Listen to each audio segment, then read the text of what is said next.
আপনি কি চাচ্ছেন আপনার কাঙ্ক্ষিত ওয়েবসাইটটি কোনো একটা ফোল্ডারে অথবা কোনো এক জায়গায় লিঙ্কটিকে সেভ করে রেখে পরবর্তীতে খুব সহজেই সেটাকে খুঁজে পেতে? তো চলুন দেখে নেওয়া যাক আজকের এই ট্রিক্স।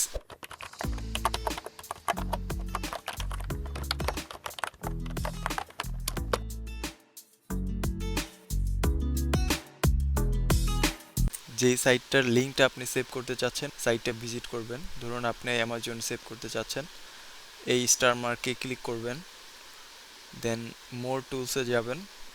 এইখানে আসলে আপনি যদি আগে থেকে কিছু না করে থাকেন তাহলে আপনার কোনো ফোল্ডার থাকবে না, শুধু বুকমার্ক বার এই ফোল্ডারটা ক্রিয়েটেড থাকবে।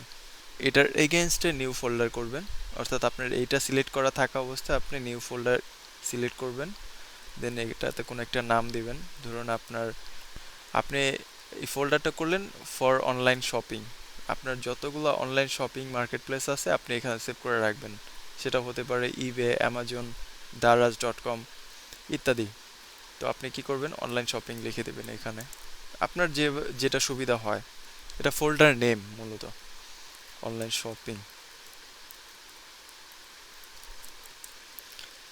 এন্টার করবেন, দেন এই ফোল্ডারটা সিলেক্ট করছেন, ইউআরএলটা চেক করে নেবেন। যদি আপনার মনে হয় যে অ্যামাজন লেখা থাকবে, পুরো এত কিছু লেখার দরকার নেই, আপনি এডিট করে নিতে পারবেন, amazon.com, দেন সেভ।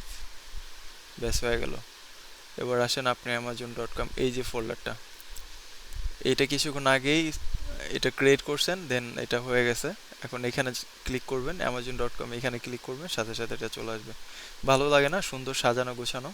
এই ছোট কাজটি করাতে আপনার কাজের সৌন্দর্যটা আরো বাড়িয়ে দেবে। আশা করি শিখতে পারছেন।